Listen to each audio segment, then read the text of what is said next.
مشہور معجزہ ہے. ایک شخص ہر سال حج کو جاتا تھا، مدینے جاتا تھا اور آقا کی زیارت کو جاتا تھا، اور اپنے ساتھ کچھ نہ کچھ ہدیہ اور تحفہ لے کر آقا کے پاس جاتا تھا. یہ سال بسال اس کا طریقہ کار تھا. معصومین محتاج نہیں ہیں آپ کے، مگر ہم سب کی خواہش ہوتی ہے نا کہ اپنی بساط بھر کچھ تو ان کی بارگاہ میں پیش کریں. کھانے پکاتے ہیں طرح طرح کے ہیں اور نیاز دیتے ہیں. انہیں سب سے زیادہ کیا پسند ہے؟ قرآن. محمد اور آل محمد عاشق قرآن ہے. نوکے نیزہ پہ بھی قرآن پڑھتے ہیں، ایسے عاشق قرآن ہے. تو اگر ہم کچھ قرآن پڑھ کے انہیں ہدیہ پیش کر سکیں تو اس سے بہتر کوئی عمل نہیں ہوگا. اب جب کوئی کہتا ہے کہ قرآن پڑھ کے آقا کو ہدیہ کر دینا تو کہتے ہیں واہ سبحان اللہ، آپ کیا کہہ رہے ہیں؟ وہ ہمارے قرآن کے محتاج ہیں کیا؟ فکریں کیسی مسخ ہو گئی ہیں. نہ جانے کس کی نظر لگ گئی اس ملت کی ذہانت کو. بھلا ہم کیا بخشوائیں گے انہیں؟ کون کہہ رہا ہے کہ آپ انہیں بخشوائیں؟ لفظوں کو صحیح یاد بھی نہیں رکھ سکتے، اتنا حافظہ کمزور ہے. خدا نہ کرے آپ ان جیسے ہو جائیں جو رسول کی تقریر سن کے کہتے تھے یہ کیا کہہ رہے تھے. ماذا قال آنفا، قرآن میں ہے نا حضور صلی اللہ علیہ وآلہ وسلم تقریر فرماتے تھے، خطبہ ارشاد فرماتے تھے. اور کچھ لوگ ایسے ہوتے تھے کہ جب حضور کا خطبہ ختم ہوتا تھا تو آپس میں ایک دوسرے سے پوچھتے تھے ماذا قال آنفا، یہ کیا کہہ رہے تھے. حالانکہ وہ بھی عربی سمجھتے تھے اور حضور خطبہ بھی عربی میں دیتے تھے. لاہور کے لوگ بھی اردو سمجھتے ہیں اور آقا کا یہ خادم بھی اردو میں گفتگو کر رہا ہے. میں کہہ رہا ہوں ہدیہ پیش کریں، قرآن پڑھ کر. قرآن پڑھیں اور پروردگار سے کہیں پروردگار یہ اپنا کلام، یہ سورے، یہ آیتیں جو تیری ہی دی ہوئی طاقت اور توانائی اور توفیق سے میں نے تلاوت کرنے کا شرف حاصل کیا ہے، اے پروردگار یہ آیتیں اور ان کی تلاوت کا تمام و کمال ثواب اپنے لامتناہی خزانہ نور سے اپنے حبیب محمد مصطفیٰ کو ہدیہ فرما. کیسا ہدیہ ہے؟ پروردگار انہیں ہدیہ فرما.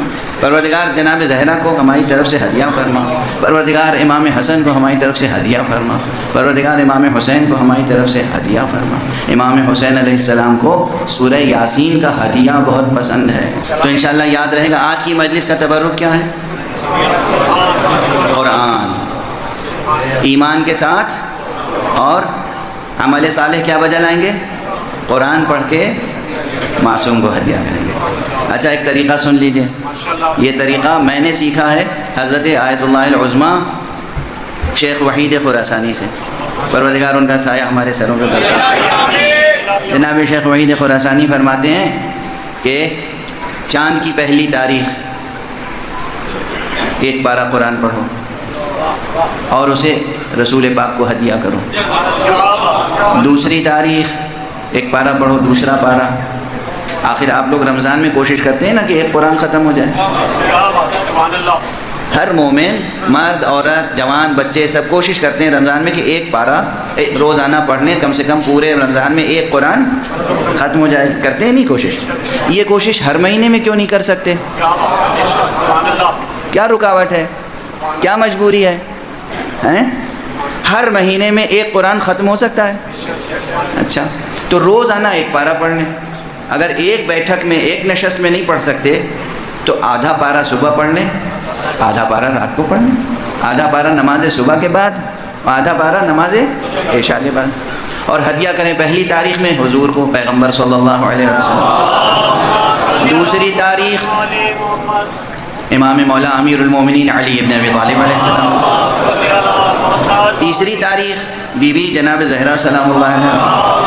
چوتھی تاریخ امام حسن. پانچویں تاریخ امام حسین. اور پھر چھٹی تاریخ امام سجاد. اور اسی طرح 14ویں تاریخ جب آئے گی تو امام عاصر عجل اللہ تعالیٰ فرجہ شریف کو ہدیہ کریں.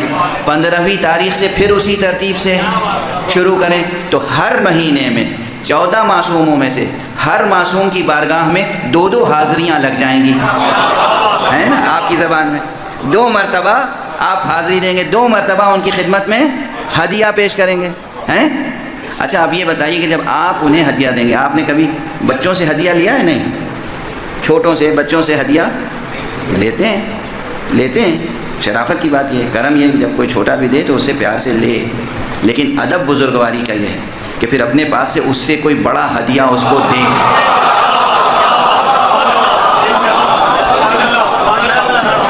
بزرگوں کا دستور یہ ہے، واپس نہیں کرتے ہدیہ، کبھی واپس نہیں کرتے. ہدیہ لانے والے کا دل ٹوٹتا ہے، چھوٹا ہو، نوکر ہو، ملازم ہو، کوئی ہو، آپ کو کوئی گفٹ دے رہا ہے، ہدیہ دے رہا ہے، لے لیجئے. کوشش کیجئے آپ اس سے بڑھ کر دیں.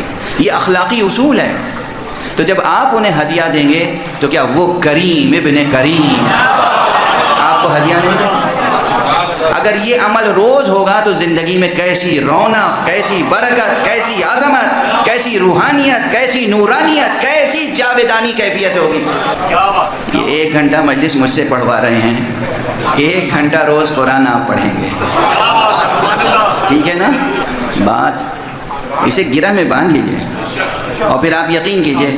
ابھی ہر آدمی آتا ہے، مولانا یہ بیماری ہے، کوئی دعا بتائیے، یہ پریشانی ہے، کوئی دعا بتائیے، بیٹی کی شادی نہیں ہو رہی ہے، کوئی دعا بتا دیجئے، بیٹے کی شادی نہیں ہو رہی ہے، کوئی دعا بتا دیجئے، گھر میں پریشانی ہے، کوئی دعا بتا دیجئے. اگر آپ یہی عمل 5 وقت کی نماز پابندی سے پڑھیں اور ہر روز کسی معصوم کو ہدیہ کریں اور جواب میں کہے آقا ہم نے اپنی بساط پر ہدیہ پیش کیا ہے، ہمیں آپ سے صحت چاہیے، ہمیں آپ سے بچے کی تعلیم چاہیے، ہمیں آپ سے بیٹی کے لیے اچھا رشتہ چاہیے، جو حاجت چاہو معصوم کے در سے پوری ہوتی ہے. اور یہ جملہ بھی عزیزو شرک نہیں ہے. صلوات پڑھ دیں محمد والے.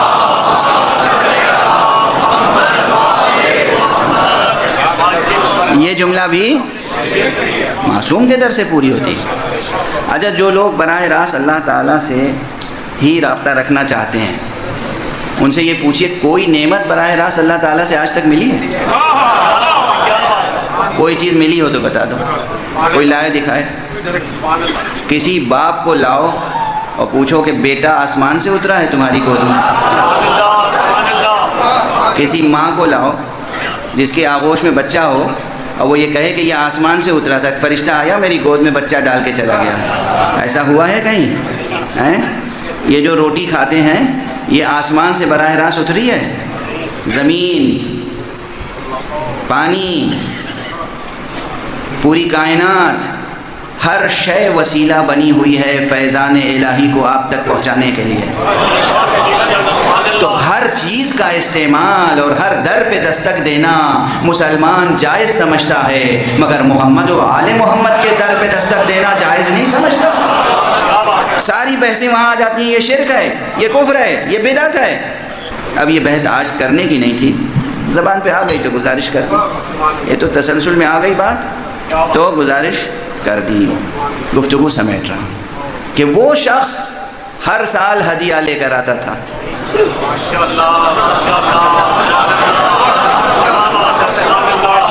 یاد ہے نا بات کا سرا؟ ایک مومن ہر سال مکے آتا تھا حج کے لیے، مدینے آتا تھا اور چوتھے امام کی خدمت میں ہدیہ لے کر آتا تھا. ایک سال کچھ ایسا ہوا، کوئی کمزور لمحہ تھا اس کی زندگی میں، اس کی بیوی کی زندگی میں. چلتے ہوئے بیوی نے کہا یہ تم اپنے مولا کے لیے، آقا کے لیے، امام کے لیے ہر سال ہدیہ لے جاتے ہو، کبھی انہوں نے بھی کچھ دیا تم کو؟ روایت ہے. اب یہ شخص آیا، یہ گفتگو کہاں ہوئی ہے؟ اس کے وطن میں. اس کے وطن یا حج کیا، مدینے گیا، حضور کی زیارت کی، پھر فرزند رسول کی خدمت میں پہنچا، ہدیات پیش کیا، نذرانہ پیش کیا، آقا نے بٹھایا اور دسترخوان بچھایا اور کھانا کھلایا. مہمان تھا، ہر سال یہی ہوتا تھا. اس کے بعد روایت میں 2 متن ہیں یہاں پر. ایک متن یہ ہے کہ اس نے کہا آقا میں آپ کا ہاتھ دھلاؤں گا. تو پہلے آقا نے کہا کہ تم مہمان ہو، تم میرا ہاتھ دھلاؤ گے یا میں تمہارا ہاتھ دھلاؤں گا؟ یہ اخلاق ہے ائمہ. اس نے کہا نہیں آقا یہ نہیں ہو سکتا، میں آپ کا ہاتھ دھلاؤں گا. تو پھر آپ نے کہا اچھا پھر دھلاؤ. تشت لایا گیا, اس نے پانی امام کے ہاتھوں پہ ڈالا, آپ نے ہاتھ دھویا اور اس کے بعد کہا رک جاؤ, دیکھو تشت میں کیا ہے.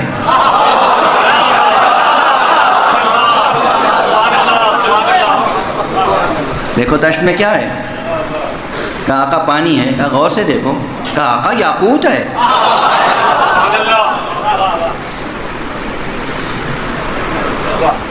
کہا اچھا پھر پانی ڈالو. پھر اس نے ہاتھ پہ پانی ڈالا, آپ نے پھر ایک بار دھویا. کہا اب کیا ہے. کہا آقا پانی ہے. کہا غور سے دیکھو. کہا یہ تو زمرد ہے. پھر تیسری بار کہا اچھا آپ پانی ڈالو. پھر اس نے پانی ڈالا, آپ نے ہاتھ دھویا اور کہا اب دیکھو کیا ہے. کہا پانی ہے. کہا پھر غور کرو. کہا یہ تو عقیق ہے. کہا اچھا اب یہ عقیق و زمرد اور یاقوت یہ سب لے لو اور جا کے اپنی بیوی سے کہنا کہ یہ آقا نے تمہیں بھیجا. سن رہے ہیں؟ تو آپ جب کوئی ہدیہ بھیجیں گے تو یہ ممکن نہیں کہ وہ آپ کو ہدیہ عطا نہ کریں, لیکن اس مقام پر اسی ایک معجزے پہ غور کریں تو اس میں کتنے اور اوصاف مقام امامت سامنے آتے ہیں. یہ تو ایک بات ہوئی کہ آپ کے ہاتھوں کا دھون جو ہے وہ جواہرات میں بدل گیا. اب وقت نہیں ہے اور طبیعت بھی ساتھ نہیں دے رہی ہے, موسم بھی غالباً مساعد نہیں ہے, مددگار نہیں ہے, ورنہ یہاں پہ بہت گفتگو ہے. اور یہ گفتگو اس گفتگو سے مربوط ہے جو اصل موضوع ہے کہ پانی کیسے یاقوت بن گیا. وہی پانی, دوسرا پانی نہیں منگایا, وہی پانی اسی ہاتھ سے ڈالا گیا, اسی ہاتھ پر ڈالا گیا, لیکن اب دوبارہ وہ عقیق بن گیا, زمرد بن گیا. اس کے معنی یہ ہے کہ پانی وہی ہے, مالیکیولز وہی ہیں, ایٹم وہی ہے, الیکٹرانز وہی ہیں, مگر یہ کہیں ارادہ کن فیکونی ہے. ارادہ ہے, وہی پانی ہے, ارادہ ہے کہ یاقوت ہو جائے تو یاقوت ہو گیا, ارادہ ہوا کہ یہ زمرد ہو جائے زمرد ہو گیا, ارادہ کر لیا کہ یہ عقیق بن جائے عقیق بن گیا. زبان سے بھی کچھ نہیں کہا کہ اے پانی تو یاقوت ہو جا, کہنے کی ضرورت نہیں ہے. یہاں ارادہ ہوا, وہاں ظاہر ہوا. جب یہ امام ہوتے ہیں تب یقین آتا ہے کہ وہ خدا وہ ہے کہ انما امرہ اذا اراد شیئا ان یقول له کن فیکون. وہ خدا وہ ہے کہ جب کچھ چاہتا ہے کہ ہو جائے تو کن کہتا ہے اور وہ شے ہو جاتی ہے.